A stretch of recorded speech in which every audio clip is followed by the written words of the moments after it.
tell me the values, the white values that you believed are being erased by the current American government or prior American governments. Senator, thank you for that question. I would say that it's not, I didn't use the word values, I used the word culture. I think that anytime you have large degrees of mass immigration, you're going to have a change in culture, especially if they're coming from culturally dissimilar backgrounds.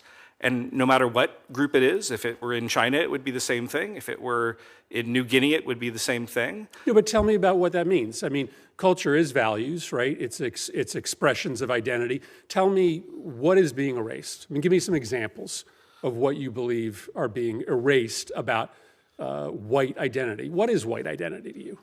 Well, Senator, thank you for that. Tell me how it's different than other identities. Senator, I think the question of identity is something that lots of scholars I get you can do a sermon on identity, but just tell me how you define white identity and what you think is being erased about white identity.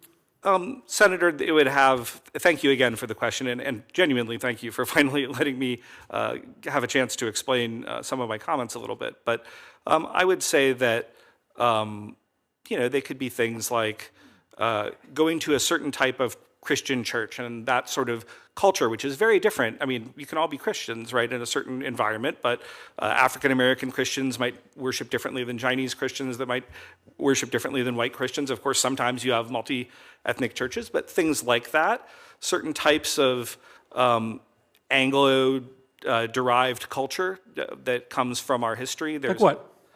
Let me think about this. Senator, I would say if you were to look at the book by one of your former Senate colleagues, Born Fighting, about the sort of Scotch-Irish military culture and certain, pride that went with that, that would be one example. Obviously, you could have sub-elements of that culture. You could have Italians, you could have Irish, and those are in many ways more distinct. You're worried about white culture. You're not worried about, you're now retreating to ethnic identity. You don't speak about ethnic identity. You speak about white identity. So tell me the values that stitch together white identity and that make it different than black identity. Senator, again, thank you for the question. You spent a lot of time talking about this and writing about this. Yeah, no. You're struggling with this. But you should be fairly easily, I would assume, able to tell us your thoughts on how white identity is different than other kinds of identity and how it's being erased.